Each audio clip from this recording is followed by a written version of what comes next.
live. Problems with Restream this afternoon. I tried for 10 minutes to get Restream. It kept on going into a loop. It would not do it. So now I'm on StreamYard. So see what happens with the StreamYard. The link is out there. Let me redo it on the chat. Let's see. Control. There is. All right, there's a StreamYard link. So, yeah, for some reason, Restream was terrible today. Trying to get on. Figured 10 people, but nope, wasn't having it. So, we will see. Let's see. What do you mean? I back the hair a little bit. All right, we got questions here. Hey, Kenny. I don't know what the hell's going on with the Restream today. It just kept locking up. It wouldn't go. Yeah. Mm. I don't know. Unless there's just a lot of people using it because everybody's home. Could be. Or the Russians are attacking. We never know. There you go. You never know, right? Alrighty. Let me just get I'll get YouTube. Yeah. Up there. Pop out chat. I got 5 snowblower jobs lined up for the next few days. Oh, geez. This afternoon was only 3. What's going on? But then 2 more. Then I got 2 more. Then tomorrow I'm having breakfast with Ralph, our W3 dog. And then Wednesday I'm having breakfast with Hank, James Condon, Henry, Jay from West Hartford there, JR. Yeah. Right? So, yeah, we're gonna have a good a good breakfast on Wednesday. So that should be fun. Hey. What are you doing on? I said Wednesday will be fun. Hank, the Restream blocked up, just wouldn't work. Hank, let me see if I have volume for him. Hold on. Yeah. Hold on. I can turn him up. Hold on. Yeah. It's because the command center for Hank is a little far off. Say something. Hold on. Testing 1, 2, 3, 4. Yeah, it's better. Can you hear me? I turned him all the way up. Hank is all the way up. Pull your earplugs out. So, anyways, you're alive. No earplugs. Ken, you're alive. Oh yeah. So, we for sure thought that the Mrs. Kenny would have buried you out in the backyard. That's good. We're cool. I had 2 guys call me. Oh, you know what I discovered this afternoon? Hostess fruit pies. I love Hostess fruit pies. Better check the date codes because the one I got from the gas station about 2 hours ago was 10 months old. They don't put codes on them now like best if used by or fresh by. It just has like a number, like a Julian calendar.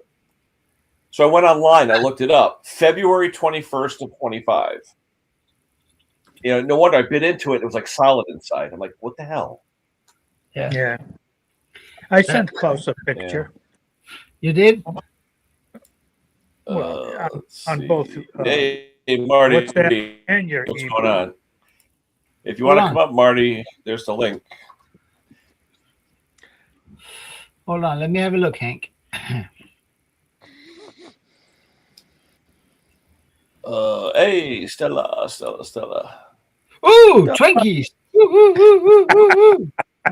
Oh, man, and cupcakes. No nutritional value in a Twinkie. That means it's although not they do last forever. Good. That means it's not fattening. We can have them. Why not, Stella? Hey, Stella. I was cleaning up some of the clothes in my bedroom. I actually found some Ken Small Engine stickers. Oh. So I just don't know where. I have a whole package envelope with stamps and everything. I bought Forever stamps and all that stuff, and I wish I could find them because I had a ton of stickers and stamps and, probably $100 worth of stickers and stamps and all that. And I can't find them. Yeah. I don't know. Like they're the last place you put them. Yeah. Well, when you clean up, that's when you find stuff, right? Yeah. But anywho. Sure. You know what? The only thing that's certain is that it'll be in the last place you looked. Oh, yeah, definitely. Yeah. So anyway, let's talk about the snowblowers I got. I got a John Deere TRS 27 with varnished carburetor fuel. So I got that. That's an easy one. I got a Aaron's Compact 24, same thing, varnished fuel. I've got a Murray Briggs 8.0 torque engine, same as the Aaron's I just did the other day, where he turns the fuel on and it's spitting, so the needle's screwed up. So I got to order a Chinesium carb for that because the factory carburetors are $140. So I just have to take it apart because when I looked up the Murray part number, there's 3 different carburetors with 3 different types of inlets. One with a plastic and metal inlet, one with a tube, and one with a plastic fitting. But a Murray, that would be a Briggs engine, wouldn't it? Briggs, yeah, Briggs Murray, yeah. But the carb from Briggs, I looked it up. Whether you buy it through Aaron's or Briggs, it's like $140. Hey, John. Yeah, it's ridiculous. But you get the Chinesium one. I paid $38 last week. Hey, John. Yeah. So, and the Chinesium one, oh my God, it comes with all the different choke rods and this and that and the other thing. So it worked. It worked okay. Guy was happy. Knock wood, no callbacks. Yeah. Although my friend Colin, he called me today. He texted me. He liked my Makita air inflator that I used to inflate his. Oh, here comes Wayne. Well, anyway. What's the occasion today? It's Monday. It's been raining just about the whole day. Oh, we got a blizzard over here. Do you? Yeah, blowing snow. All Ontario or where? Yeah, well, southern Ontario. Like last night, the sump pump in the garage was going off every 2 minutes, 1.5 minutes, 2 minutes. That's how much rain we had. Well, this is supposed to turn to like sub-freezing overnight. So. Yeah, it's freezing here now. Yeah. Yeah, North Star's out there watching you. North Star Small Engine Clinic in Welland. He just texted me and he said, "Hey, Mr. Know-It-All, Ken's live right now."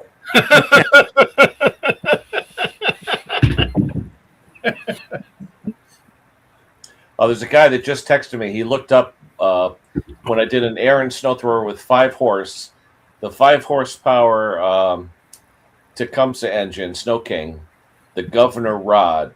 Do you do it clockwise or counterclockwise? And it makes a difference because I believe on those Tecumseh 5 horse, it's the other way. One's clockwise, one's counterclockwise. He'll find out real quick. Well, that's what it was. The guy brought me the thrower, and it had no power once it went into the snow. Yeah. It would just die out. Yeah. And I didn't realize that on the 5 horse, the Governor goes in the other direction. You know what I mean? Usually, depending on what side the arm is pivoting. Well, usually you go full throttle, right? Yeah. And then you go in the same direction. Yeah, all to the right. Yeah, and you lock it down and all that, but, Yeah. Yeah, but that little swivel on top, you got to get it just right, too. Yeah, because the linkage is like cocked slightly. Yeah. On the Tecumseh. Yes, that little teeny screw. Yeah. I wish I had more Tecumseh engines over here. I like Tecumseh engines. They're nice. They're rattly and clanky and noisy, but man, they just run. Terrell just wanted to see what was going on. But you know what? He had 1,100 people watching. Yeah. So. No, but I mean, for proof of concept, it was a good video. Yeah. I mean, is it that important? Well, I don't think they covered that really well because will it run with excessive distance to the flywheel? Yes, it will. Will it have any negative effects of doing it? There's your neighbor Wayne. Yeah, Doug. Absolutely. And they didn't quite cover that, but I think the guys just was going around saying, hey, how far away can we pull a coil and it'll still start? and it's quite a ways. Yeah. So if you're doing repairs and you put it on and you sort of gauge it, you don't have to. That's fine. It'll work. Spark and gas, you get combustion. Yeah. Oh yeah. Yeah. Doesn't matter if it's this far away. Or this But I mean, if you got if it as I think Stella and Kenny was heavy on it. That but when you pull it away, you change the timing of it. Or at least you change. Yeah, you retards change the timing the further you get away. Yeah, very minute. I mean, because Yeah, but still, I mean, these little engines, they're dirty burning as it is, and if you do something to create a weaker spark, you'll have an incomplete combustion, and you'll have more fuel going out the exhaust, and all that stuff. Well, yeah, you had all that raw fuel in the muffler that was going boom. You know. I Yeah. like that part. Oh, That's yeah. the first part of the video. Yeah. Oh, I tell you, Well, the first time I heard, oh my god, the Kohler. First time I heard one do that scared the hell out of me.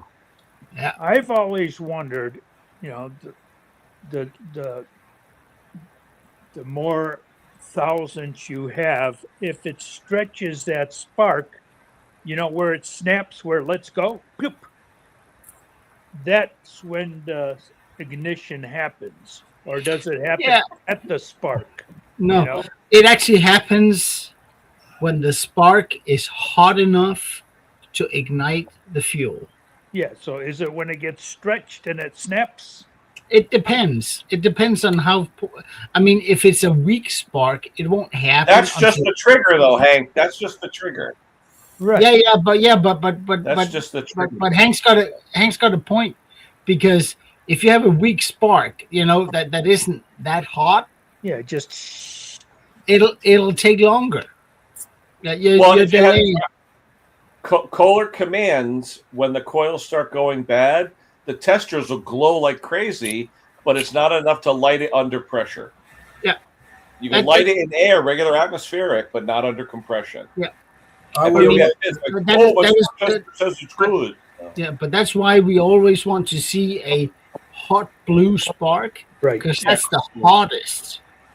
And Yeah, when you don't want yellow. I mean, you don't want you- yellow or orange. Yeah. I think a lot of people have seen a lot of channels with look through heads, like plexiglass heads, and you can see how dirty this is, how slow the explosion, gets around, and it's bad to begin with.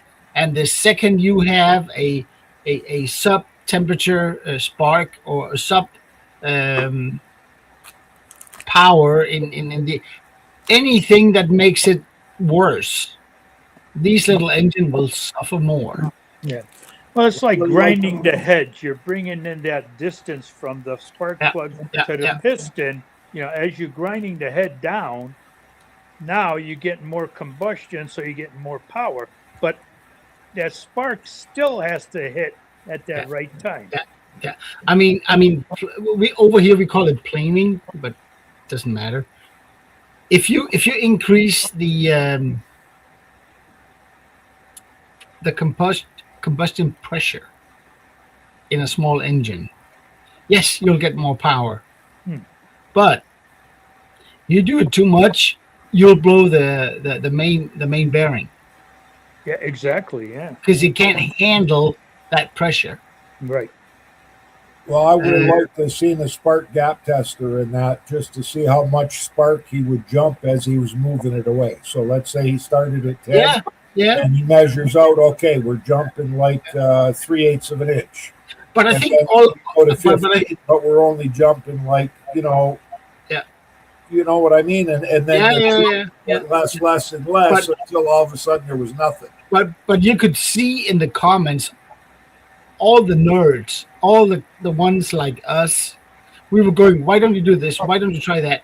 I think these guys was just having a few hams and wanted to see how far away can you pull the coil before it won't start.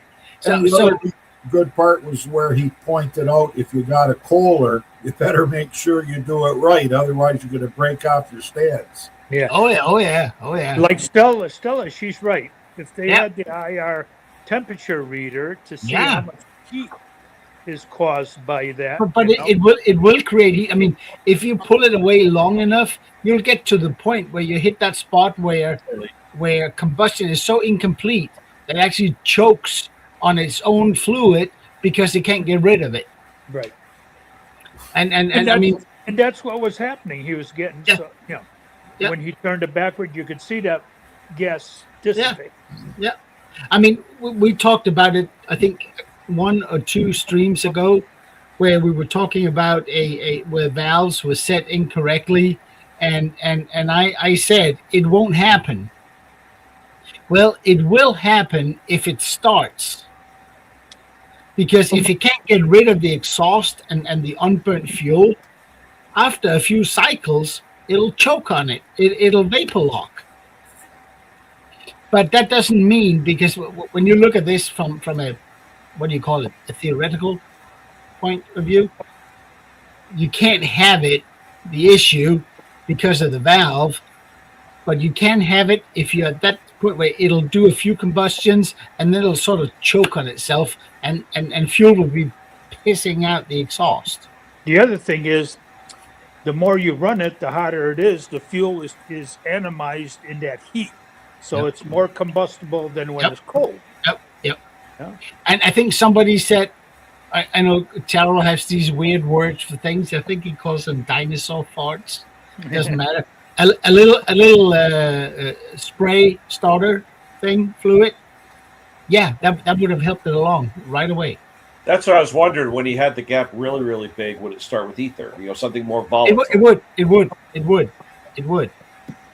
But it's, I mean, yeah. I mean, I just think that us here, we were overthinking it. They were just 3 guys having fun. How far away can we pull the dang thing before it won't start? And is that his own machine? I don't know. Or a customer's? I don't think Terrell would use a customs machine for this. Because when it backfired, maybe it bends a push rod, right?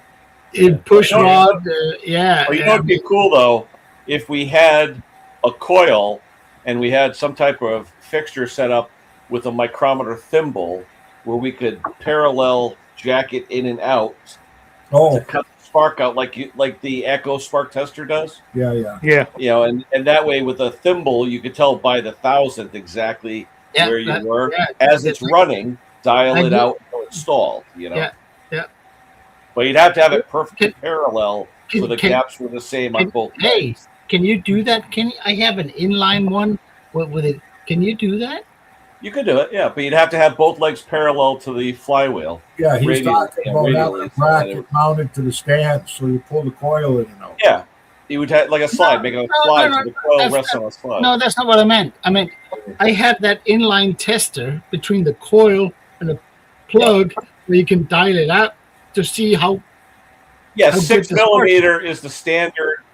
Yeah, 6 millimeters, like 40,000 volts. Yeah, and if I keep turning it out, won't the engine start to do the same thing as it did here on Terrell's video? Yeah, but that's spark plug gap, not coil gap. That's spark plug gap.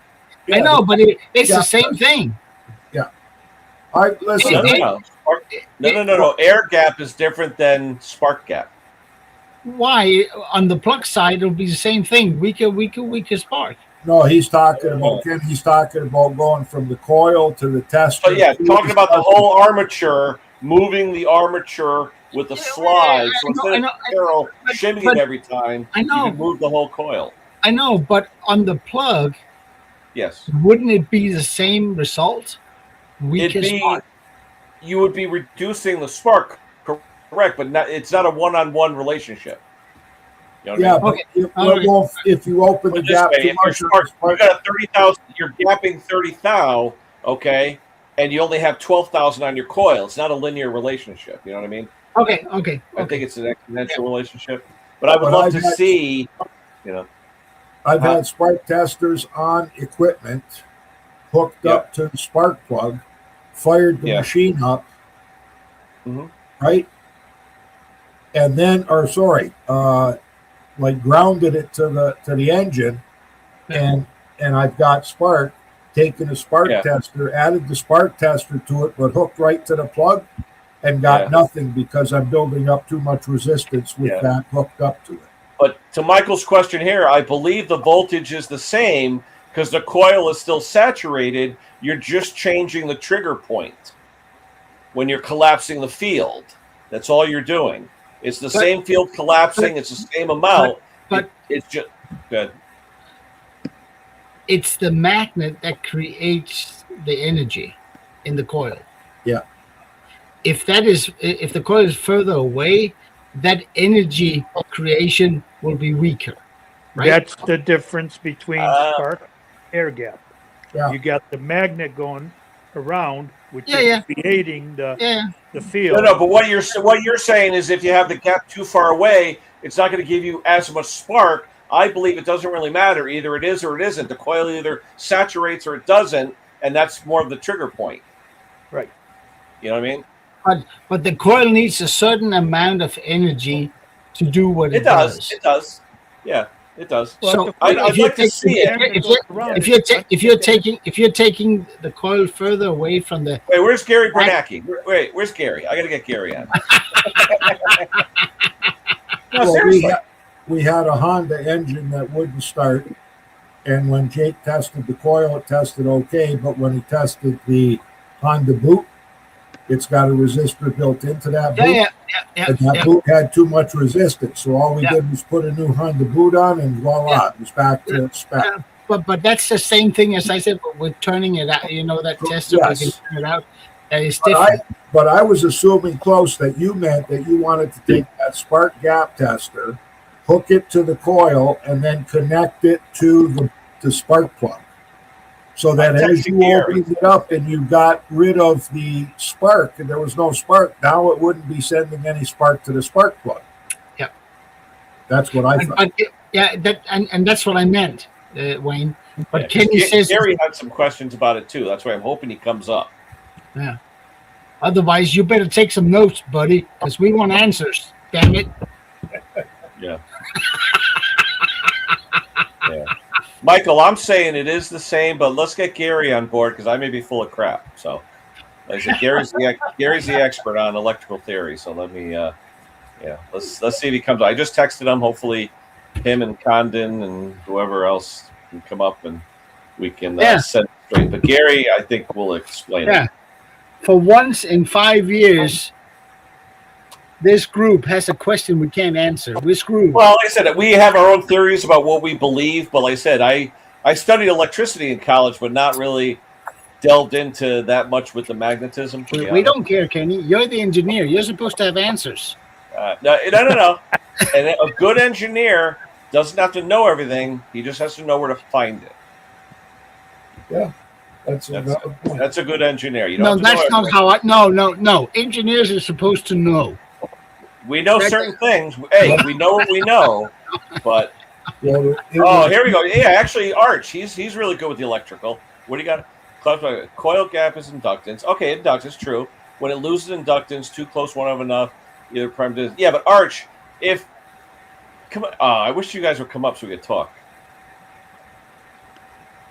But it would appear that the engineers that are designing lawnmowers right now don't know what they're doing. Yeah. Oh, MTD has proven that for years. Oh, here he is. All right, Gary. Oh, hey, Gary. I can hear you. All right. So, Terrell's experiment. We're all disagreeing, agreeing, fighting, not fighting, whatever. As you pull the coil away, does it give you less total voltage to the plug? Yes. Or is it just get protected? No. But I'm saying relatively, though, are you talking major, or is it mostly just affecting the timing of when the field collapses and it gives it to you? It's the same rate. So what's happening is it's not going as high. Think of it as a bell curve. Every time the magnet comes by and it goes past the coil is going to induce a voltage higher up, and then once the magnet passes, then it starts to decay, it starts to drop. So the problem becomes So the crest or the peak of that voltage, which we're talking in the 20,000s of volts because it has to arc against across the spark plug gap. The primary side is a low ohm potential on one side, but then on the spark plug side, it's a much higher potential of say 20,000 volts. But yeah, basically the bell curve is not as high, if that's what you were looking for. Gary, you know those spark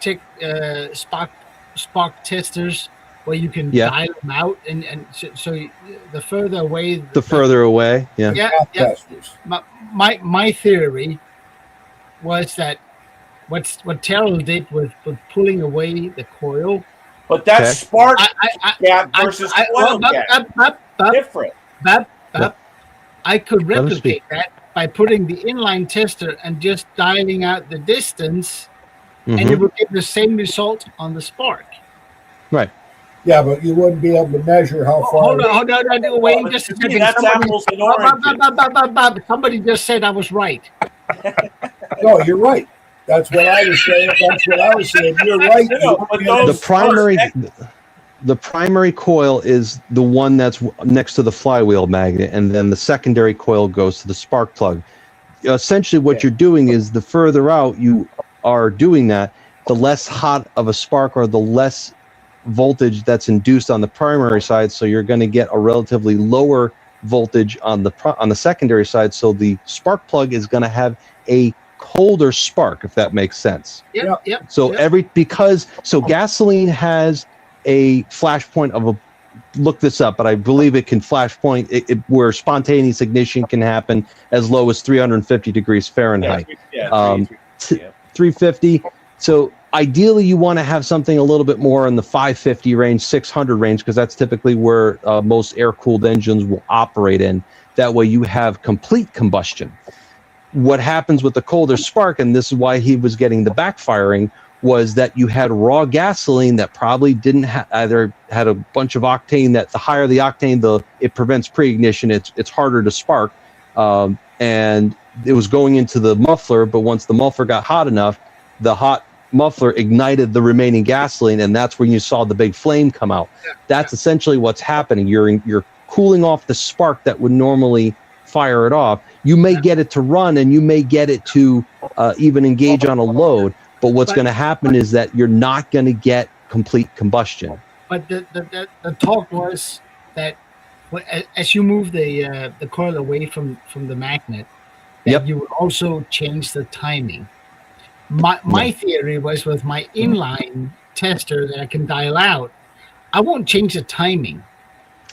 You're not changing the timing. You're changing the propagation of when the voltage is high enough to jump the gap. So Gary, I thought if you're further away, it retards it slightly. It won't happen. It'll be further in the cycle. Let's be clear. The way that it works, because I work on transformers for amplifiers and stuff. The further away the magnetic induction happens, it is a timing component, but it's not timing in the sense that as the flywheel's spinning around, that it's going to retard the timing or advance the timing. What you're actually doing by moving the coil further away is you are actually delaying the propagation of the voltage to get high enough to actually jump the arc and get hot enough to ignite the gasoline. Yeah, you're delaying it. Yeah. What's that? You're delaying it. You're delaying it, yes. In a time, timing, but it's supposed. It's not timing like you. You're creating a delay, yes, but it's not a delay timing like on a degree wheel. No, it's not like that. It's not correct. 5 degrees retarded, 10 degrees retarded. No, correct. It's not that.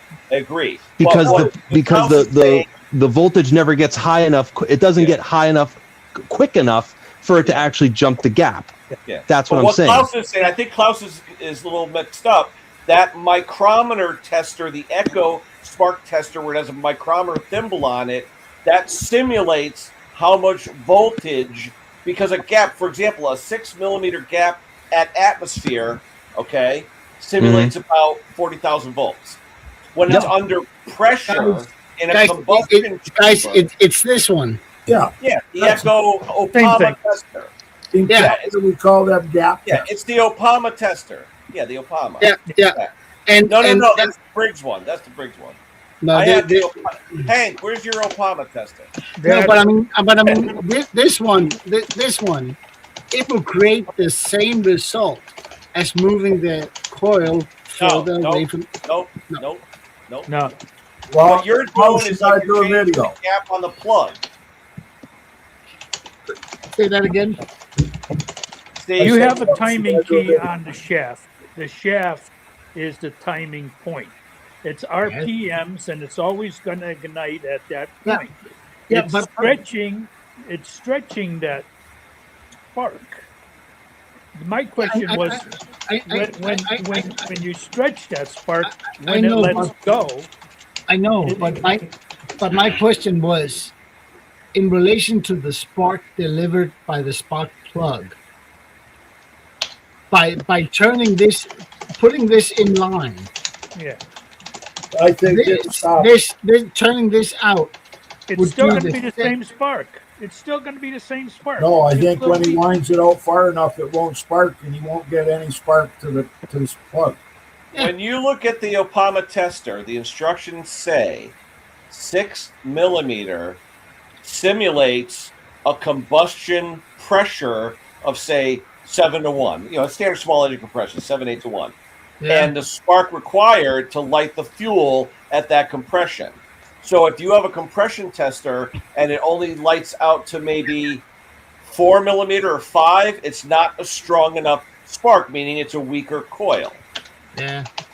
Okay? That's I why had when one you use the chance of being micrometer, right on you this try and get the panel. longest gap you can. I've had plugs with that Opama tester go out to 8 millimeter, and still it because the coil's nice and crisp and all that. You know what I mean? You try and get the longest, crispest blue spark. But 6 millimeter, if you look it up, is like an industry standard for simulated combustion pressure compression on a small engine. So that's what that simulates. See that's why I'm not an engineer. Close. No, I'm just saying, if you read the Opama, it's OPPAMA. Opama, the tester. Kenny, It says it. it's not for that. video, close. Huh? For video on that spark gap tester hooked up to a spark plug in line, and Hell no! see, I'll have every engineer on the northern. Because Klaus, you're not exactly going to put a 6 millimeter gap on your spark plug. no, that's not what he's saying. It's just that would do the same thing. It would eliminate the spark. I think that's what he's saying. Yeah, but I mean, in my limited logic, I think Gary's got the wheels turning. He's trying to say you're all wrong. Close. It's like using an NGK or a. I'm actually doing work, so. There you go. No, I just but I mean, I'm not saying I had to be right. There's nothing to do with that. It's just no, but I was always in my mind, when Terrell moved the coil further away from the flywheel, he would create a weaker spark. Weaker spark, right. Yeah. The inductive, they call it the inductive kick, because the magnet's moving one way, and then once you reach, transformers operate on changing magnetic flux, or the changing of voltages back and forth. As the magnet goes past it, once it goes past it, the voltage is now at its highest point. Right. Now what's going to happen is it's now the current's going to go back in the other direction in that coil, and that's why it jumps the gap. Yeah. But that's what I said. I could do the same with this tool, just on a different place. Yeah, you're gonna get the same kind of effect. You're essentially delaying, you're weakening the spark by delaying its propagation to a point where it's gonna spark later than it would under normal circumstances. You're not affecting the inductance, you're affecting the gap of the actual spark itself. I'm not affecting the inductance. I am affecting the transmission of it. Yeah, correct. Right. Correct. Yeah. Right. And that's gonna change. The distance is gonna change. But on the plug, it'll be the same result. Right. No. Yeah. That's why they say when you're running on that's when they say when you're running on propane, for example, look up propane's flash point. It's 1145 degrees Fahrenheit. Correct me if I'm wrong on that. It's far higher than gasoline. So when they tell you on a combination dual fuel, they say to take a 30 thousandths of an inch spark plug gap and reduce it down to 20 thousandths to get a hotter spark, so that the propane, because it burns at a higher it flashes at a higher temperature, but it also burns slower from a rate than gasoline does. So that's why they want you to close the gap. Now, couldn't you also just change to a hotter plug if you were running propane? You No. could, No, but you that could, would- it's going to throw you off. No, Oh, it's Well, going to throw yeah. you off? yeah. hmm It's going to throw you off. That's why. Gary, Yeah. Oops, sorry. No, but the difference between hot and cold plugs, right? Because we always used hot plugs on an oily engine, Right. you know, so we could burn it off because it was a hotter. But when we say hotter spark, what do they actually mean by hotter spark? A hotter spark, meaning that is the wider the spark is, we're talking about plasma. That's the fourth state of matter. Less resistance. Less resistance, right? Less resistance. So there's less of a gap for the arc to jump. So you're going to get a lot more energy in a much smaller space. So that's going to be hotter than a larger gap. That's why we close the gap. I don't know about you guys, but if I've had an engine where I suspect a weaker coil, Close the gap on the plug. Yeah. No, I just put a different heat range in. You but you it can for- close the gap on the plug too. I've done that. Yeah. When you run an air-cooled engine that's 8-to-1 standard gasoline engines, and I'm going to use propane as an example here because that's the only time you would ever affect the spark plug gap. With the exhaust valve is going to see anywhere from 3 to 5% higher exhaust temperatures when you're running on propane at its ideal fuel-air ratio. What you have to compensate for, because propane burns slower, is you got to close that gap to increase the temperature of that spark so that it burns more completely. Otherwise, you're going to get a glowing hot red exhaust, and you're running as lean as you can. You cannot really, you kind of have to split the difference between, because it's a gasoline engine that's optimized for gasoline, but if you're trying to run propane, it'll run, but now you're going to have that slower burning. You actually would need to increase the compression ratio higher up in order to get the most efficiency out of that gaseous fuel. That's why you usually see dedicated propane engines. Look at the standby generators, either propane or natural gas. They're anywhere from 10-to-1 or 12-to-1 even on some of those engines for the V-twins in order to extract more BTUs out of it, even though there's less BTUs per molar or for, like, say, for a gallon of gasoline versus a gallon of propane, you have to burn more propane in order to equal the same BTU output of a single gallon of gasoline, if that makes sense. Right. Well, on that spark tester that Doge sent me, you can tell the difference in the color of the spark from a colder spark, from a colder plug to like a BPR 5ES to a BPR 7ES. You can visually see that the other one is burnt, that the 5's burning hotter. All right. Did we beat that one to death or what? Probably beat it to death. There's a reason why the ignition systems. I wonder if you would ever do the experiment on a CDI, a capacitor discharge ignition, and see what that would do. You would get the same result, but you would see less a delayed propagation. But they put CDIs on those engines that need a hotter spark. And what I was saying in those comments was, that particular engine runs an RC12YC. The ARB stands for resistor. Yeah. There's no C12YC out there, but if you were to remove that resistor, which again, any kind of resistance inside the spark plug is going to delay the propagation and weaken the spark. Sometimes you don't need as hot of a spark. That's why they put that resistor in there for how they match the coil to the spark plug. Had he went and put a plug in without a resistor, he probably could have gone even wider out because you're removing resistance. That is why on the little Mantis tillers, the old ones that requires a non-resistor plug, you put a resistor plug in, it won't run. It won't run, exactly. It won't run. Oh, Husqvarna on some of them too, on the trimmers. Yep. Gary, I appreciate it. Thank you. You're welcome, guys. Yeah. And my takeaway was I was about 40%. I'll see you later. See ya.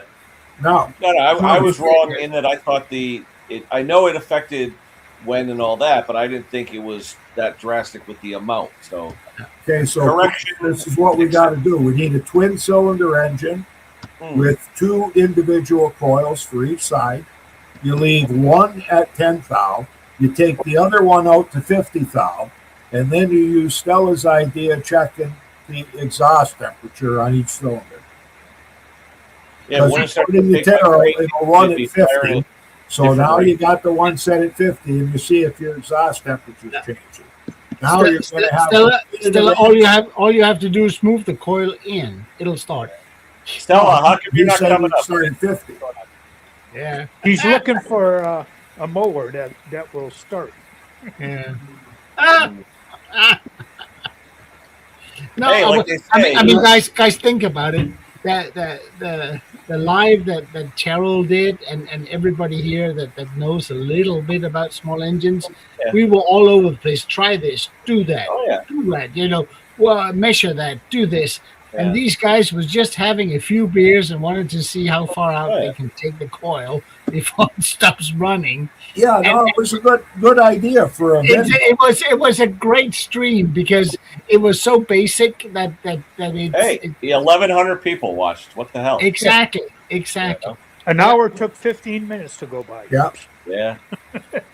Yeah. But I'll tell you, the best video he ever did that I'm going to say out of all the Terrio videos, I don't watch them all, but most of them, I catch just about everybody's videos because I'm in the shop all the time with YouTube on, and I'm always flicking to small engine channels. And the best video he ever did was that stabilizer one. When he had all the different ones. Yeah, where he went for 18 months. That, by hands down, is the best stabilizer, other than him calling it snake oil, because I got to disagree with him. It's not snake oil.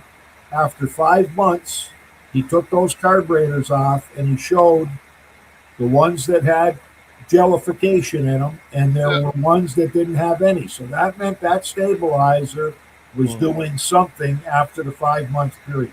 I mean, if you guys, this one kills me. Ethanol shield. He said he showed it. It was bad. Yet Chicanic uses ethanol shield and swears by it, and says she doesn't have any problem after storing her equipment with ethanol shield in it for 6 months. Yeah. If it's sitting there, it fires right up. I think the most interesting thing with Terrell's experiment was basically, well, of course, the different products. But who knows what base gasoline he's using? But it started with 87. They were all in the same environment. Yes. And that's shit. Because I in my shop, for all shop gas, I use Briggs & Stratton's Fuel Fit. Hey, Boneyard. They promise a gazillion things with that. But what it is, it's an additive that delays phase separation. That means where ethanol is basically dropping out of suspension and lying at the bottom. Did he use non-ethanol fuel? I don't remember. He did. He used the 87, and he also used the VP no ethanol. Yeah. And then he started to take the 87, and the 87 had all the stabilizers in it. Yeah. Now the VP didn't have any jellification in the carburetor after 5 months.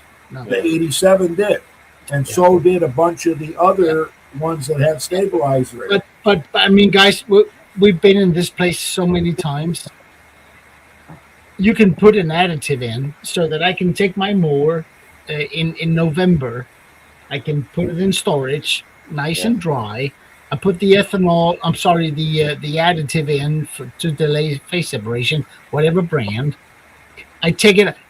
This is November, December, January, February, March. That's when I bring out my mower again. That is 4 months. Yeah. Now, if you want to store your engine longer than that, and you bother to read the owner's manual, it will say something very, very different. Yeah, use a stabilizer. No, it says take out the fuel. Yeah, but it also lubricate your cylinder. Yeah. Then store it. Yeah. So what these guys are doing, I mean, I've used Fuel Fit for 10 years. I have no problems on my own equipment. Now, even though I put that fuel in other people's machinery, I don't know how it works with them. But for me, it's fine. I never had any phase separation in my carburetor in spring when I checked. Never. But if you store your machines for a year and a half, will it still work? No, it won't. And I think what Terrell he had one or two fire up after 18 months. he did, Yeah. and some of them had real gas in it, and it's a baffle. Let me just say one thing though, Klaus. I have 5 throwers I'm working on right now, 5 different ones, all the same issue. Fuel that was either left in the tank or they said I did drain it. So I went over one guy's house a couple hours ago.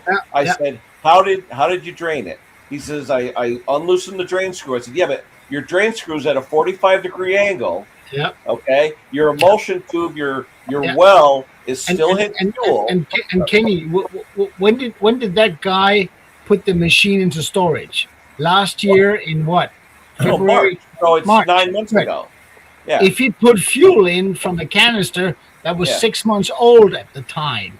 Well, no, he put no. But what this guy did was this year, the storm the other day, he put fresh fuel in. It mixed with all the schmutz in the bottom of the carburetor. I went over there. I unloosened the 1/2-inch bowl nut, and what came out? Water, schmutz, whatever. And I said, "All right, stop." So I stopped it. I showed him all the schmutz. I said, "Let it run for a couple seconds, get a few ounces out till it runs clear." Okay. Now, boom, starts, or at least tries to. No, but I mean, because the emulsion tube was clogged. Yeah. So but I still have to take the carburetor apart. But I said to him to drain it completely, remove the float bowl, and make sure it's dry. But I mean, it's the same. It's the same problem. If I used regular fuel, fresh from the pump, 10% ethanol. Well, I use 5, but that doesn't matter. If I put it in my mower, I store it for 4 months. It will start again. Yeah. But if I store it for 8 months, different story. And if I store it for 8 months and my fuel was 5 months old when I put it in, I'm screwed.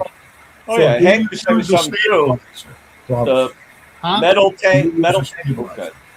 I'm sorry, Wayne, I didn't get. You use a stabilizer in your fuel?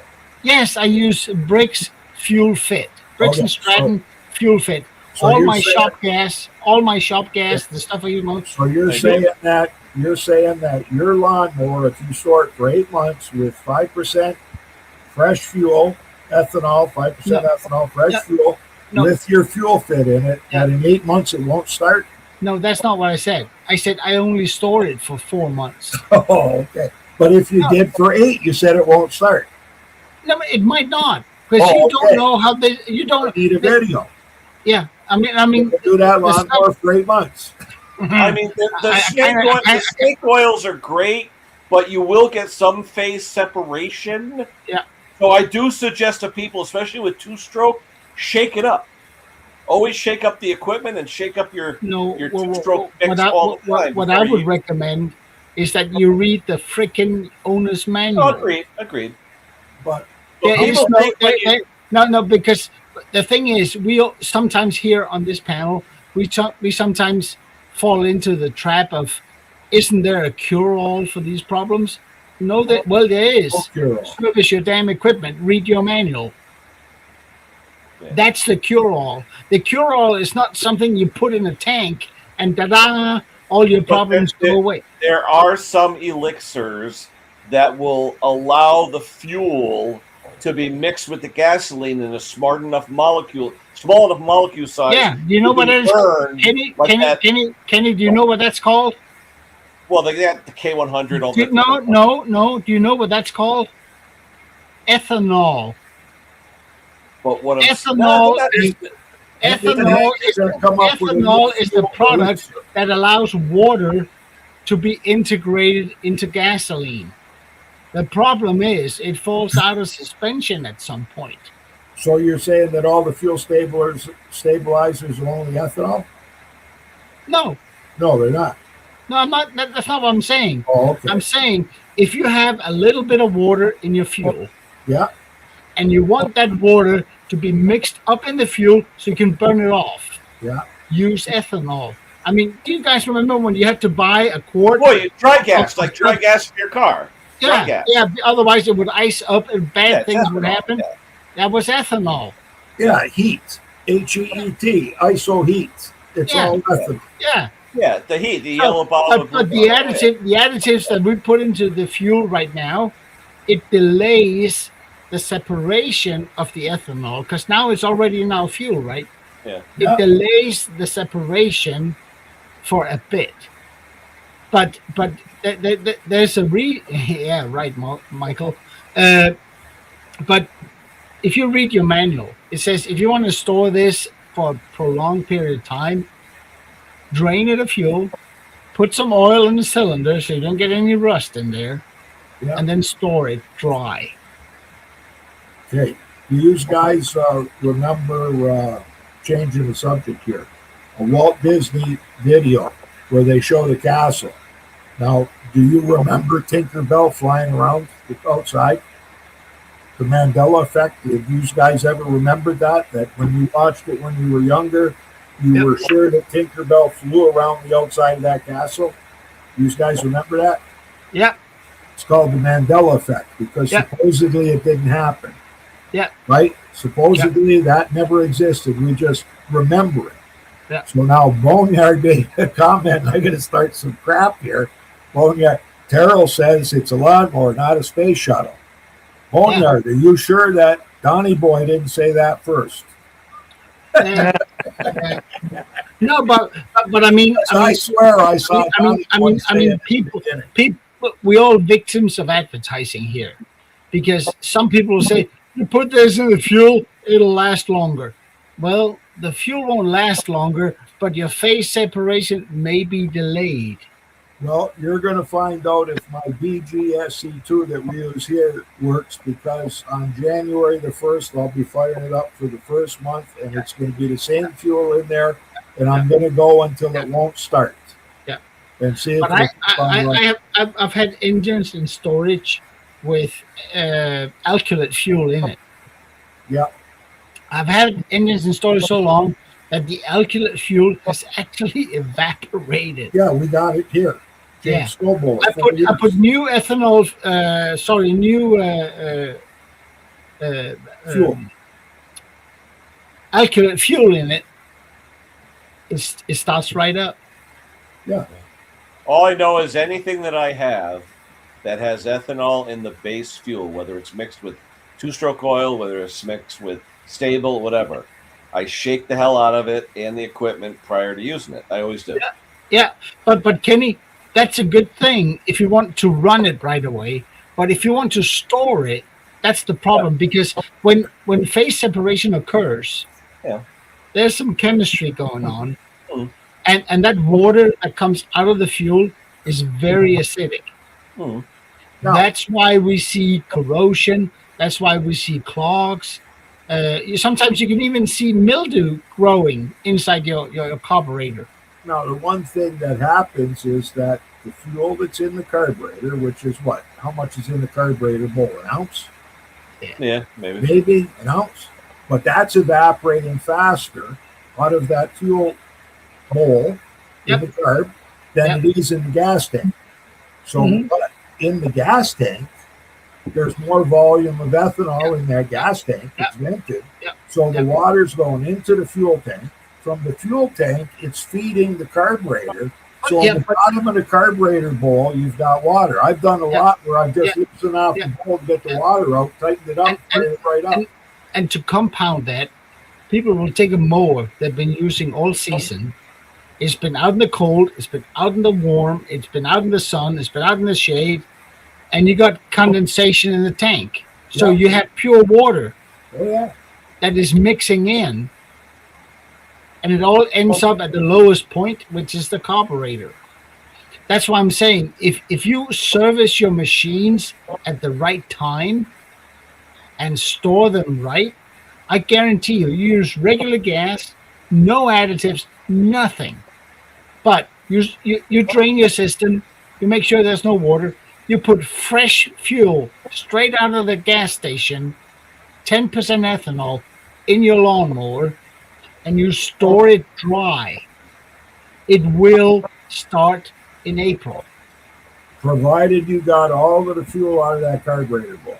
Yes. If you got that Yeah, I mean, drain tube yeah, on I mean the that's tank, what I'm you saying. gotta tilt it like You got to service your machine. You got to you gotta empty get the that. bowl, empty the tank, get everything out that's not supposed to be there. Yeah. You put fresh fuel in November, it will start in April. This year we had, I don't know how many come in that they all said they all say they run. Yeah. Well, now it's let's fire them up and see if they run before you leave, so we can discuss how much you want to spend on fixing this machine. So 3 Toros came in all the same day, Toro recyclers. 2 of them, they said they ran out of fuel. But I asked them, did they loosen the bowl nut on the bottom off to make sure that it was all up? They never They do. said no. So hey, I got a question for Boneyard. When you do the WD-40, are you doing it just in the float bowl, or do you spray inside, the underside of the carburetor as well? Because I know we used to spray distributor caps with WD-40 to keep the moisture out. Okay, but do you just do the float bowl, or what do you do? No, I mean WD-40 is a great water displacement agent. Yeah. When it dries out, it actually does harden, but you can do that. It won't burn. WD-40 today. I used to do that before the Eculate fuel I used. Yeah. The new stuff won't burn. The old stuff did. Yeah. But that's not going to get rid of a magnitude of water that's going to generate in that. No. It's going to still lay in there. That's what I'm saying. You do a full service on a push mower in the fall. You clean the car, you clean the tank, you make sure there's no water. You put fresh pumped gas in it. Run it, store it. Yeah. It will start and run in April. Interesting. Hey, look at this comment here, guys. I just want to give my comment on this comment. If it's in a plastic container, the octane will leach out of it over time with what is it? What's in the air? Ozone. Michael Ozone. Roberts, it will degrade. Best in a metal container if you're going to store it. It'll dissipate. It will degrade, but plastic promotes degradation because it's porous. It will eventually. Yeah, but I mean, it doesn't matter. Even if it cannot escape, it will still degrade because you have ethanol in it. But, Ethanol is a compound that it's an oxygen. It's full of oxygen. But have you guys ever tried this stuff here? Go back to Terrell's video. He had the vented jar and the unvented jar. Yeah. And the unvented jars, you could see that they didn't degrade as fast. Yeah. So that's why it didn't evaporate as fast. Yeah. It didn't evaporate, but the color was also different. It didn't turn. Hey, have any of you guys used this shit? This Pride? I hear so much about it. Okay, this that's Pride, the one Terrell did the video on. Yeah, the Pride G. Yeah, I've heard so much about it. Fire up. Again, to me, we're back to cure-alls. Yeah. I mean, some people will have a great time with it and it'll work, and some won't. On the one that Terrell did the video on, it worked and it fired up and it ran good. But that stuff's not cheap. But Stella, your scooters, they all have metal tanks, honey. You definitely want to store them. I think she has non-ethanol, right? Doesn't she have non-ethanol? I don't know, but it doesn't matter. If you got metal tanks in old scooters, old equipment, you definitely want to fill them up. Yeah, but the tank's vented, the cap's vented, right? Aren't tanks always? Yes. You still want to fill them up, otherwise you get rid. Yeah, you don't want that. Are they single cylinder scooters?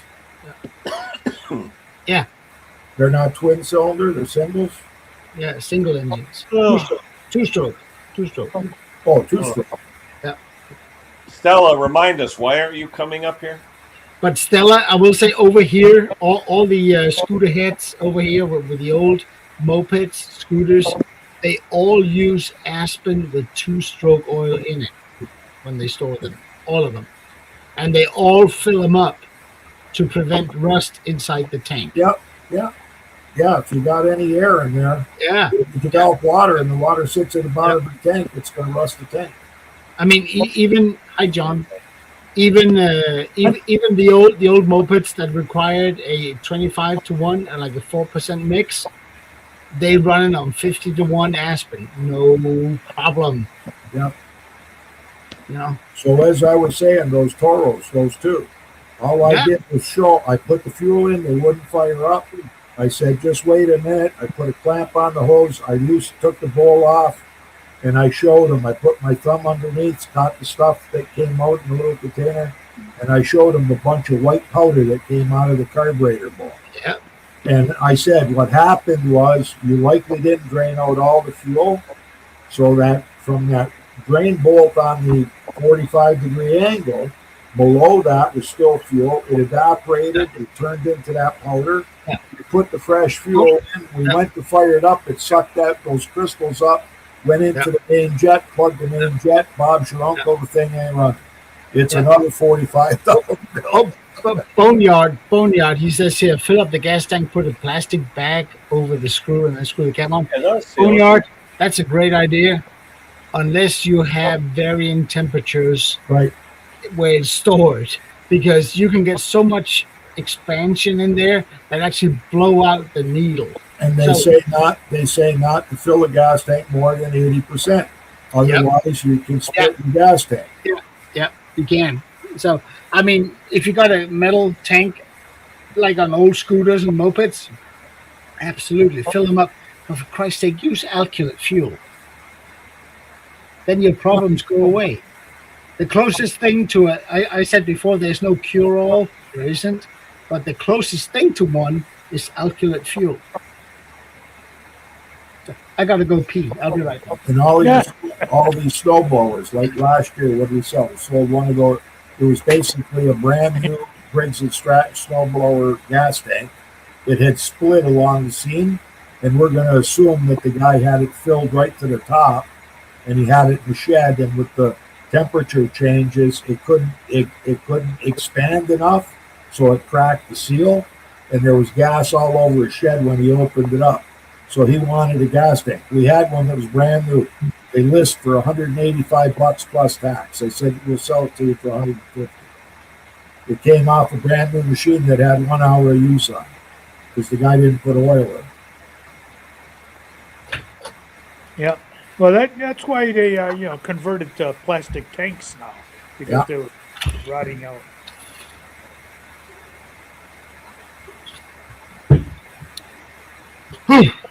It's cold outside. Yeah. Minus 2.4 C. Leave it out there. Leave it out there. Yeah, I know. Did it stop raining, Hank? Yeah. Because here, what do we got? We got 40 Fahrenheit and windy conditions. Yeah, it's supposed to get real windy tonight. Oh, we had high wind here today. Down to 24. So did I. I had cabbage for dinner. Oh, that's good. I winds here. Yeah. It's 41 here. Yep. Yeah, I don't know what it was. I think it was minus 10 over here today. And with a wind chill likely, I don't know, minus 15. We need Bruce to come up. He'll wipe us all down. Today was garbage day, and all the recycling bins are somewhere down the next block. I had everybody's recycling on my lawn. My wife says, Wayne, there's beer cans and bottles and cardboard and boxes and everything all over the front lawn. Not one of them was ours. We had minus 10 a couple days ago. Yeah. Wayne. Matter of fact, we had minus 8 at one time too. Oh yeah. But Brucey boy there, he really gets hit. Oh yeah. Yeah. I mean, have you guys seen when Bruce shows a picture of his apron to his shop? How it moves up and down? Yeah. It is crazy. It is crazy. Yeah. Well, where I used to go moose hunting, like frost levels are around 4 feet in southern Ontario. That's about the maximum we're going to get. Yeah. That's why they say if you're going to put a fence in, you got to dig fence holes at least 4 feet down to put the post. That's our frost level, 4 feet. Yeah. Right. So where I went moose hunting in Englehart, which is like, I don't know, it's like 6 hours from here, 8 feet the 1 year. They didn't get any snow. And without snow, there was no blanket to insulate the ground. and the frost level went 8 feet and beyond. Their sewer lines, everything was frozen solid. But it was emergency. It was a state of emergency there. You couldn't do anything, right? Well, it makes it tough for the builders too. Want to do foundations and things. Yeah.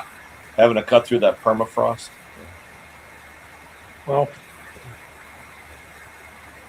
yeah, 40 people watching. Hit the like, people, on your way out or your way in. But anyway, constructive. Johnny, why aren't you coming up?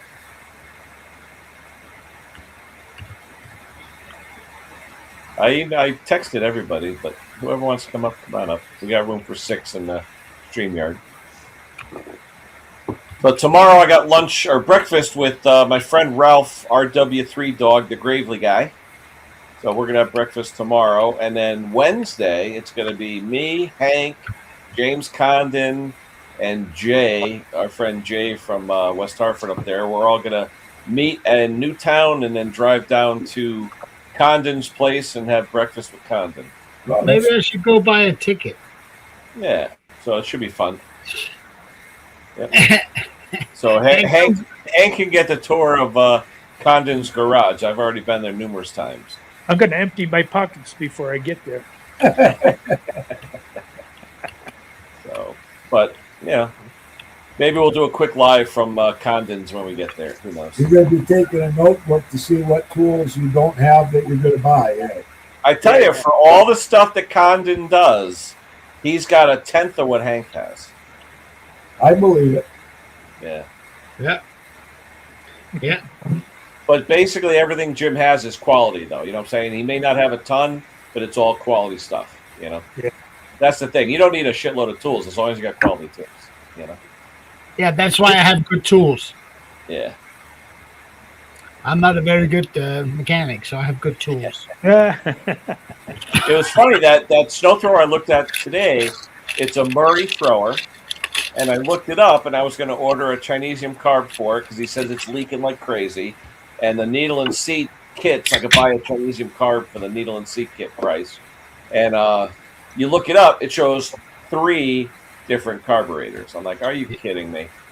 Yeah. So I got to wait till I grab. Then he's telling me their air's leaking out between the rim and the tire. So I said to him, I said, well, slime it.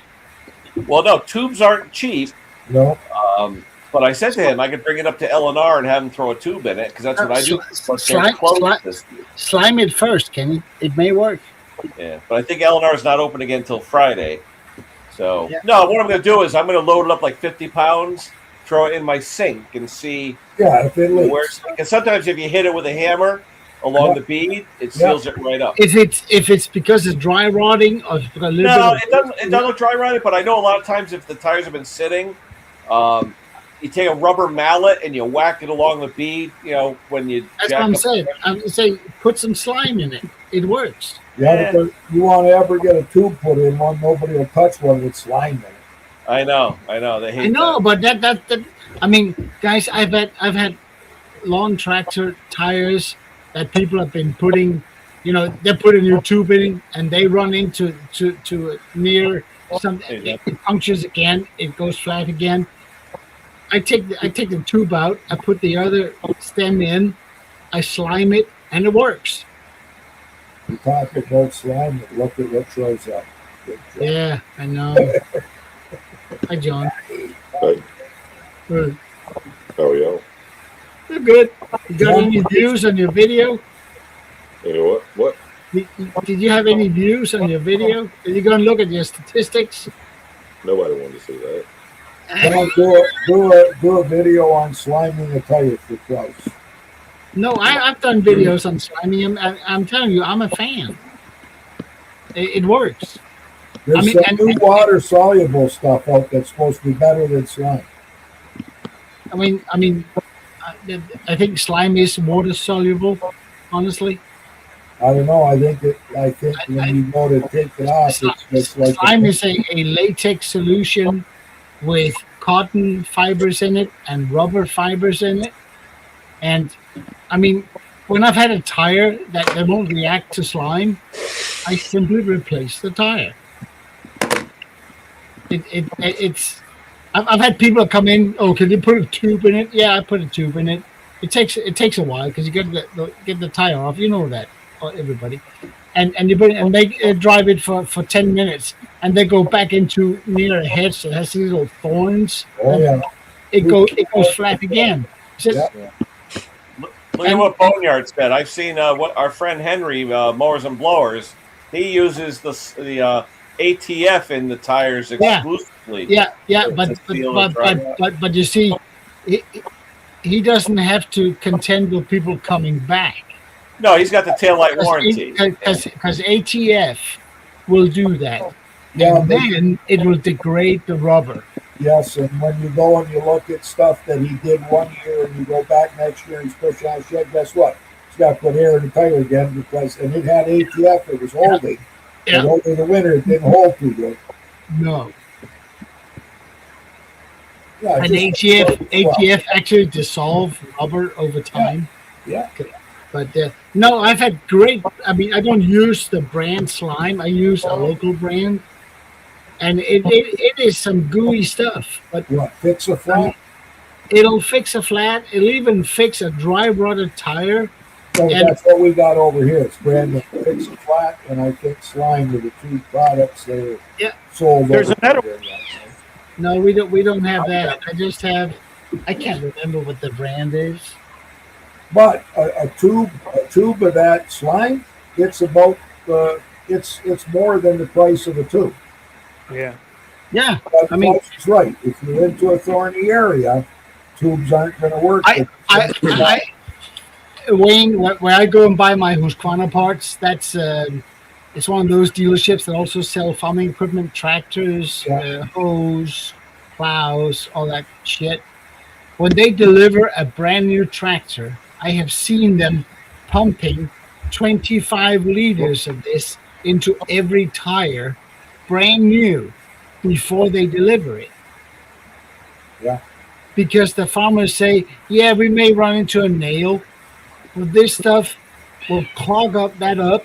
We can pull the nail out, a little of this comes out, and it stops losing air. So they put it in from the get-go. Jake's got one customer. They had Jake take off the tires, take them to a place in Niagara Falls, and get them foamed. Yeah. But it's not cheap. They never go flat. It's a soft foam that goes in there. Yeah, Johnny got his little pretty tat with him. Kitty, What's kitty, that cat saying, Johnny? kitty, kitty, get it, kitty, get it. Hey, that's a boy. John, what's that cat saying? My neighbor's getting the things to visit, not that lady. Yeah, I think John, you just got yourself a brand stinking new friend. Looks Yeah. like an elbow. Get the ass out of my face. It means he likes you. Yeah. It's great. Oh man, he is cute. Kenny, can you? Oh, where's Kenny? Kenny's in the can. Come on, Who man. is this Terror Destroyer? Stella's all over him. He is needs she to an leave, idiot? but Oh, look at that. Oh man, Johnny, you are a cat person. You just didn't know it. Look at him. don't tell anybody. Border Coach Jack. Yeah. No Just cat. stop in. No cat shows their belly unless they are comfortable and safe. Pink curtains and kitty. Hey, you're all set. Don't get me started, Close please. your eyes, kitty, things get nasty. Yeah. Kenny, can you blow up John? Sorry? Can you blow up John? Blow up John? If I had enough breath in a nozzle. Ooh. Oh, Look at that kitty. Oh, Oh, is that Virgil? What happened? this is the Look neighbor's at him. cat, Ken. oh man, he's nice. See you, Everybody- Boneyard. See you, Boneyard. Yeah, Bye, see boy. you, Thank you, Boneyard. Boneyard. Well, guys, I got to head for supper. I'm having pierogies tonight. Oh, I had that yesterday. Yeah, that's what her wife made. I'm having them tonight with sour cream.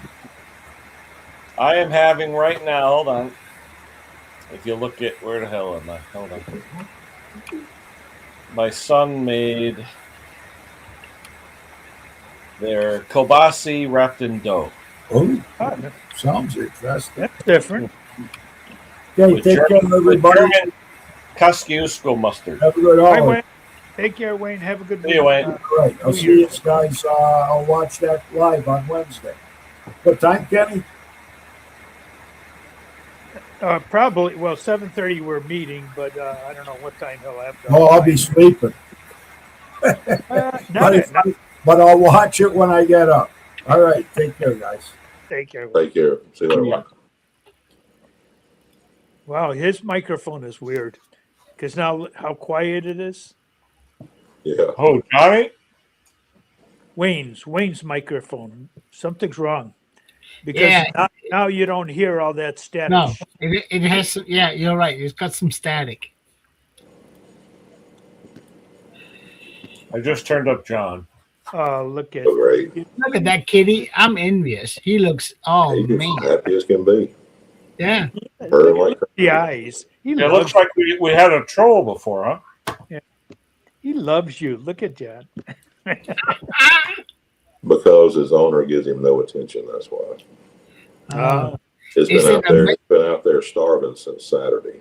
I fed it today. Now it's my best friend. Really? Yeah. Is it a boy or a girl? Boy. Is he neutered? It hears the wind blowing the vents on my exhaust fan. Is he neutered? Has he been fixed? Let's see. Yeah, I think so. Nope. Nope. You got to go have him fixed. Sorry, I showed your privates on national. He's saying to John, usually I get dinner first. Yeah, for real. Yeah, he's a good looking fella. But yeah, he is. So calm. Nice. If he just keep those claws out of my arm, it'd be great. Yeah, but it's a sign of affection. Yeah. The more blood we can get out of you. Yeah, for real. Yep. So what does Lisa do? She sends me, I went to the house while ago to talk to her when she got home from work. And, he noticed the computer. Ooh. I didn't notice Lawnmower Detective Dave was here. Oh, hey, Dave. Where is he? But Lisa sent me back out a bowl of food and a heart-shaped candy. Put it in. Jay fixes stuff is on. Yeah. Come on up, Jay. Hey, there's Jay. Hey, Jay. All right. You can call me up enough. No, they were exchanged for an orange cat. Yeah. Don't get up under my wheels. Oh. I didn't run him over, I promise. No. Feed me. Feed me. Snacks. I want Yeah, snacks. snacks. Feed me. Yeah. He learned that from Have me neutered and then feed me Yeah, but some Jay, you more. can put the audio on without the video. You can still do that and come up. Just don't click on the camera. You'll still be audio. It'll just have your initials. Yeah, as long as you're not naked, you're welcome. Yeah, that's all. Yep. Just don't click on the camera. That's all. That works too. Yep. Wow. That's a cat with an attitude. Yeah. Nice. What are you doing to the poor kitty? Yeah. See, Jay, if I shut off my camera, right? I just do this. Watch. He shut himself right out. Goodbye, Kenny. Dumbass. Amateur. I'm trying to shut. Hold on. If I shut off the camera, hold on. Why are you flying the Canadian flag, Kenny? And I'm trying to con Bruce to come up. Yeah. Oh, he's sorry. He's shuffling packages back and forth. Yeah. All righty.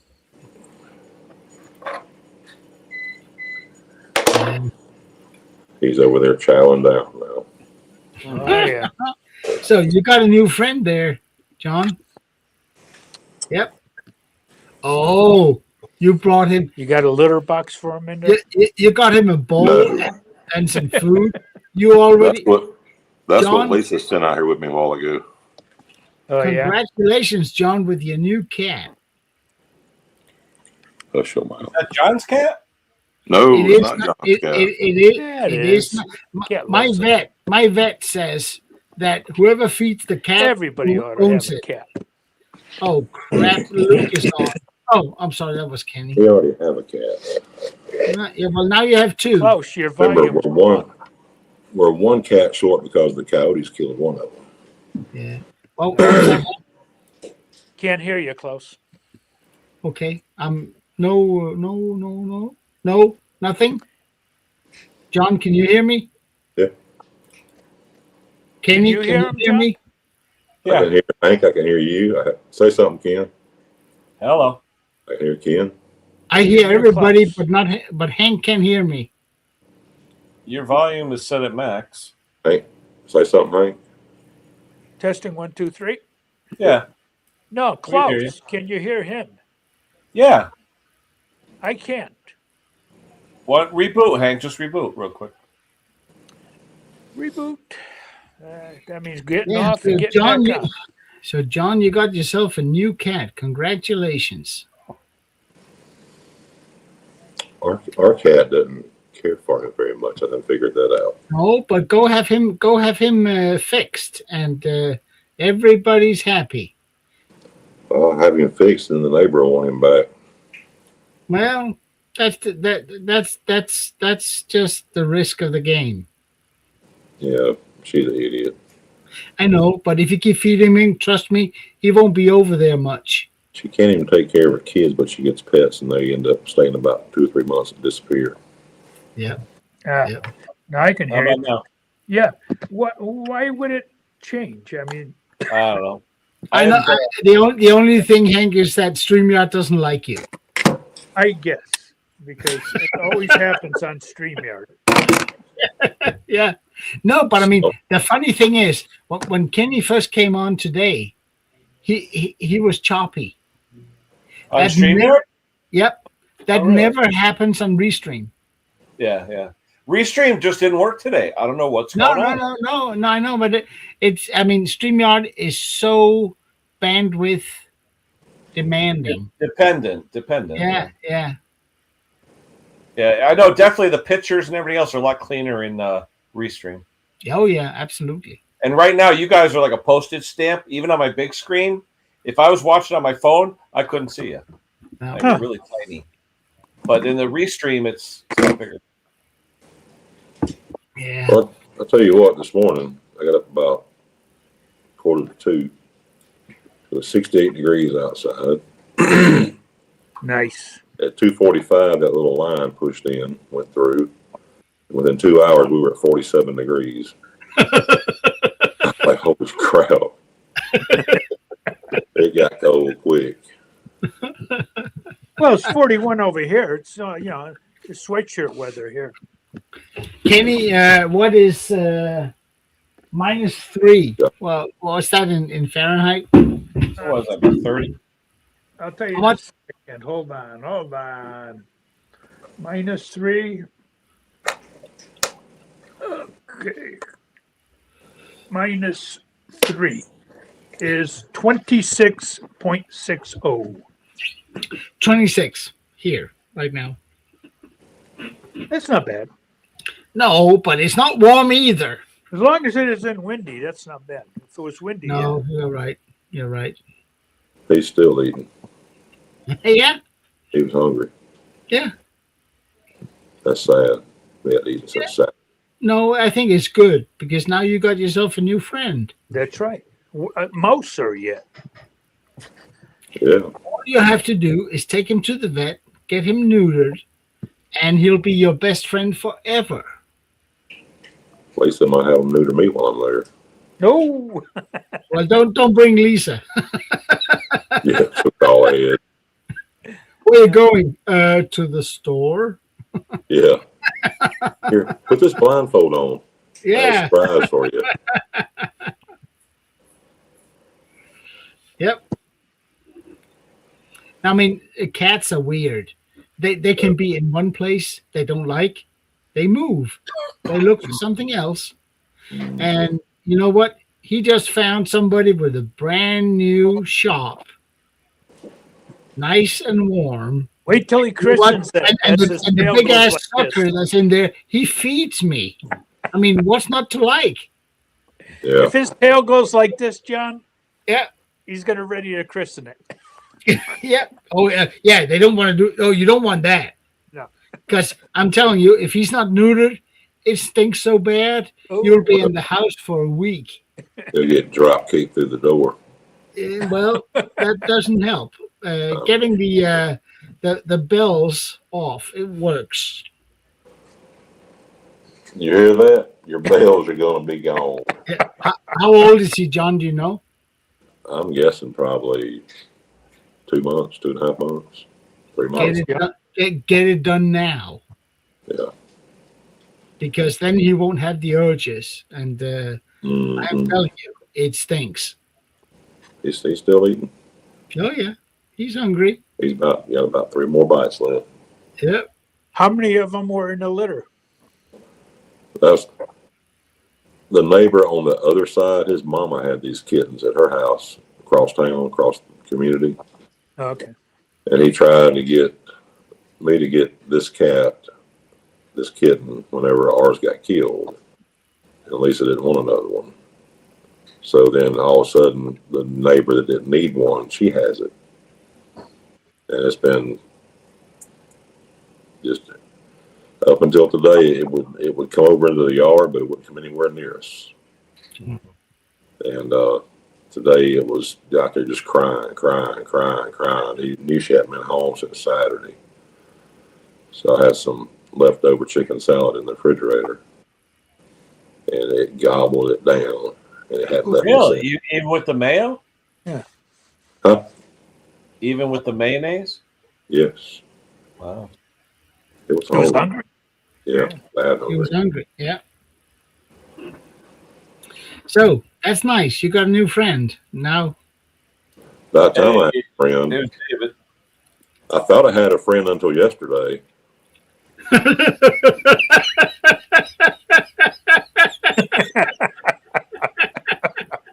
Don't get me started, guys. Don't get No, me don't started. hurt yourself, Klaus. No, I know. That was the best one this year. Absolutely. No, it The year was. went out with a bang. Yeah. It's going out with a bang, all right. John, did you put them in your burn barrel? Oh, whoa. Not yet, but the thought crossed my mind. Yeah. Lisa's getting hinge, the straps and everything to hang it. If she knows what's good for her, she won't. Yeah, right. Yeah, you know better. Uh-huh. Mm-mm-mm. Oh, there's the lawnmower detective. How you doing? Hey, Dave. All righty. Why don't you come on up, David? Yeah. Yeah, Come on up, David. Dave. We don't bite. Come much. on, detective. Only Hank bites here lately. Yeah. Ooh.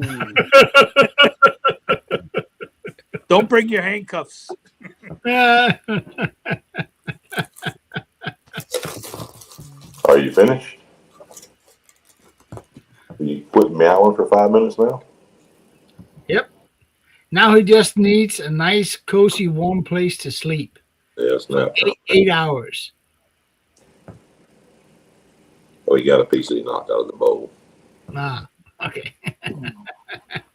What's he having now? Cat food or more chicken salad? Dry food. Dry food. Yeah. Lisa gave me a Ziploc bag, a pile of dry food in it. Yeah. Apparently likes it pretty good too. Now, hold on. Not now. Lisa gave you cat food for the cat she didn't want. You're in the clear. Yeah. Oh, yeah. You're in the clear. Oh, she's soft-hearted. She might act like not, but she. Oh yeah. You're in the clear. Now tomorrow, make an appointment with the vet and have him neutered, and you have a friend for life. Yeah, except Yeah. when neighbor finds out it's neutered and it was going to be his show cat that needed its nuts. Doesn't sound like the neighbor knows what a show cat is. So Yeah, for real. you can What are you always gonna name claim. it? You can always claim I don't know. John, what are Uh-huh. you gonna name him? Cat. Cat. No, you got to be more creative there, John. Well, John's Oh. little helper. Nah. pumpkin got since it it's for- orange. Yeah, we got Virgil and we got Misto. Yeah. That ain't no show cat. And neither are showcast. No. Morris. Morris. That's a good Hmm. name. Morris. Garfield. Garfield is kind of overdone, isn't it? It's kind of Donut. Donut is good. Yeah. I mean, Donut. Dave would approve. Yeah. Yeah. It's a small cat named Donut. That's no show cat. Yeah. Maybe show not. What's with the lights flickering? Barry, you need to tend to your own business, son. Some of us got an entertainment system.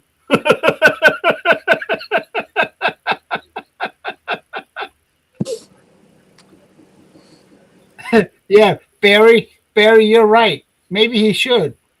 Barry Ewald, our good friend, he's got a question there. Oh. No.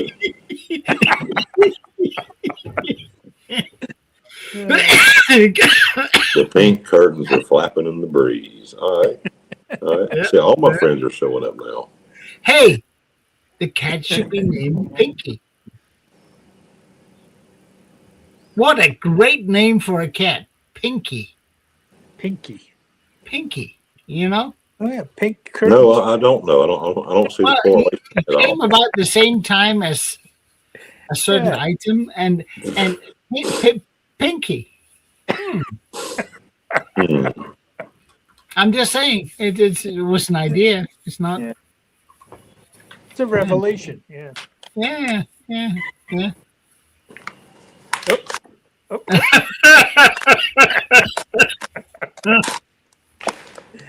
Stella! Hi, Stella.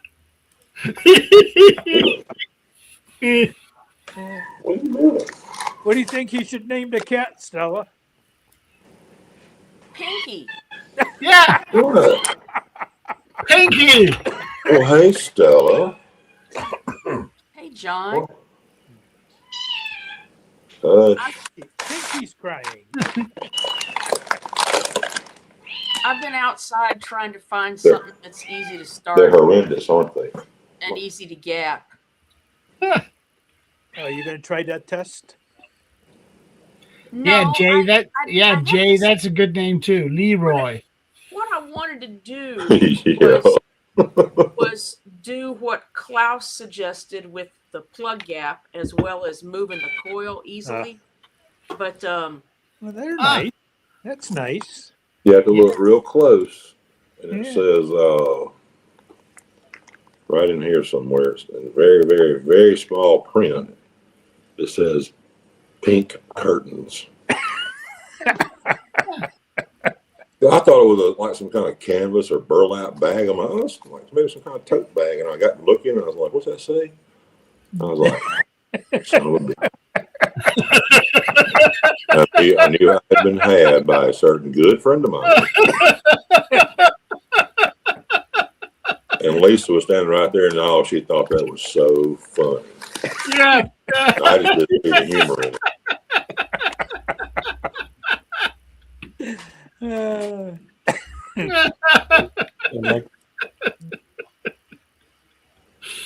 Oh man, that is funny. yes, we did find the rocket. I got I don't know if I can. Just trying to figure out how to show this or share my screen or something. The target was recovered. All right. Where was it? It was actually on the other side of the building, or on the back side of the building, where there were a bunch of geez. trucks at the loading docks or trailers, and it was between some trailers in the loading dock. So how'd you get back there to get it? You can drive back behind the farmers market, whatever area back there. Okay. And you can find it. You can drive in there before they close up at like 5:30 or something like that. Oh, that's nice. Did the guy find it with the drone, or did you guys find it? No, we found it. Between the two trailers, right? Yeah, because he was able to confirm that it wasn't on the roof, which was right. But what he had going on, and I'm sorry that my audio was so lousy out there, but what he had was there was all these crows hanging out there, and his drone was basically coming back to base because there was other flying objects around there. So he got as far as he could, and then his drone kept saying, I'm not moving. So he just brought it back. But we were able to confirm that it was not up on the roof. So at least there. Yeah, that's good. yeah, no damage to it. I'm trying to see if I can get the picture of it up here. It's not a very good picture. Uh-oh, what are you laughing? Something about a power pole. I'm sorry, Barry. Mm-hmm. Yeah, he needs sympathy right now. We all have our vices. Little crap starter. Yeah. Now, I'm actually happy for you, John, that you got a new cat. I really am. It's not my cat. It is now. Don't remind me. They say you don't pick the animal, Dan. Ow! God. See, you said no. That's it. Climbed up my back. He loves you. They won't do that unless they love you. Yeah. He better stop loving me. Go outside and take a dump or something. Go on out. Yeah. Gone. That's a Hey, pretty that's Father Christmas right there. He's all happy now. He got to eat. Yeah. Yeah, it's a nice picture like that. Yeah. Looks very serene.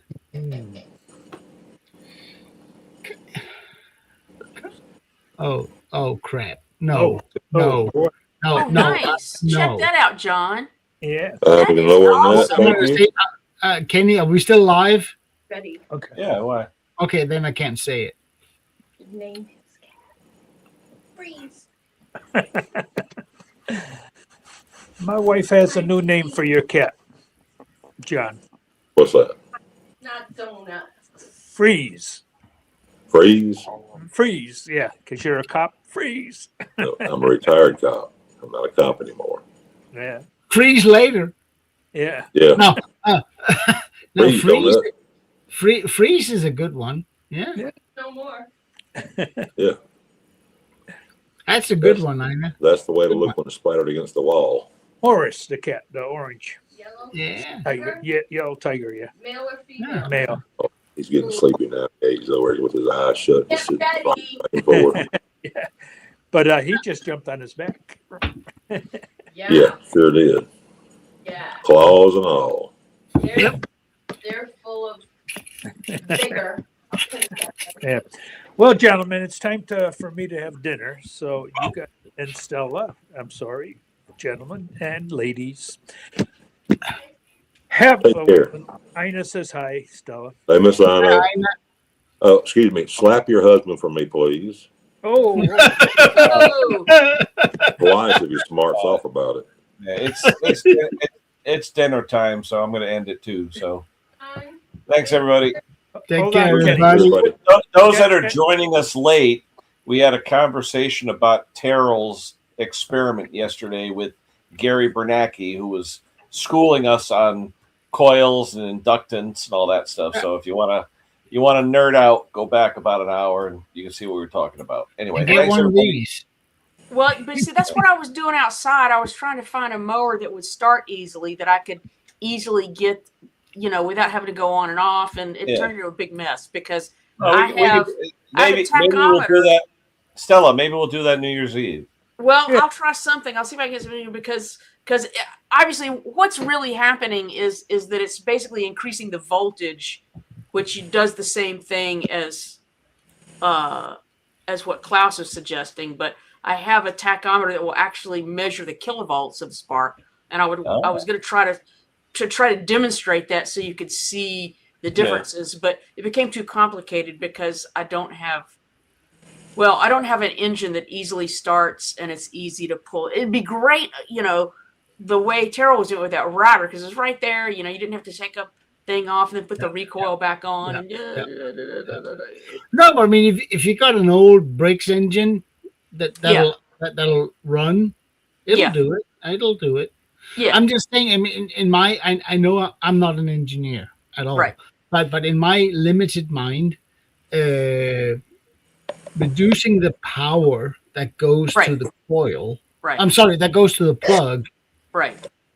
It wouldn't matter if it's because the coil is further away or if you're reducing it using one of these. Yeah, increasing the gap. And like I said, I have a tachometer that will actually show you the voltage. Yeah. So that's what so you could see how that happens. Still, that'll be your project. If you want to do it live, great. If you do a video, better. Hey, Stella, you want to go New Year's Eve? Let me know. All right, we'll figure out something. Because New Year's Eve that morning, we're going to breakfast. Me, Hank, James Condon, and Jay. Sweet.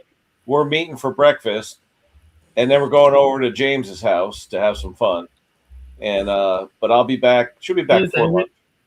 Yep. So anyway, all right, that's it. Later. Bye. Bye, everybody. Have a good one. Enjoyed it. Pumpkin.